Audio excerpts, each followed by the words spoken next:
کراچی کے علاقے ماڑی پور میں ہولناک ٹریفک حادثہ، تیز رفتار گاڑی دیوار سے ٹکرا گئی۔ حادثے میں ایک ہی خاندان کے 4 افراد موت کے منہ میں چلے گئے جبکہ 6 زخمی ہوئے۔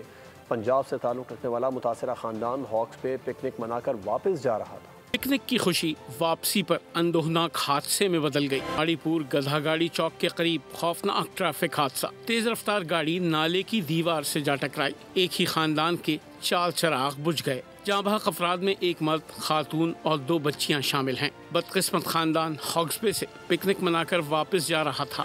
ڈی آئی جی ٹریفک پیر محمد شاہ خود جائے حادثہ پر پہنچے اور واقعے کو انتہائی افسوسناک قرار دیا۔ ان کا کہنا تھا کہ یہ شہر میں رواں سال کا سب سے بڑا حادثہ ہے۔ پیر محمد شاہ نے روڈ کی حالت کو بھی حادثے کی ممکنہ وجہ قرار دیا۔ انچارج سول اسپتال ٹراما سینٹر ڈاکٹر عبدالرزاق کے مطابق مجموعی طور پر 10 افراد کو اسپتال لایا گیا، جن میں سے 4 جاں بر نہ ہو سکے۔ انہوں نے بتایا کہ 3 افراد کو سر میں شدید اندرونی چوٹیں آئی ہیں اور ان کی حالت تشویشناک ہے، جبکہ دیگر 3 زخمیوں کی حالت خطرے سے باہر ہے۔ سبسکرائب کریں اور بیل دبائیں تاکہ کوئی خبر رہ نہ جائے۔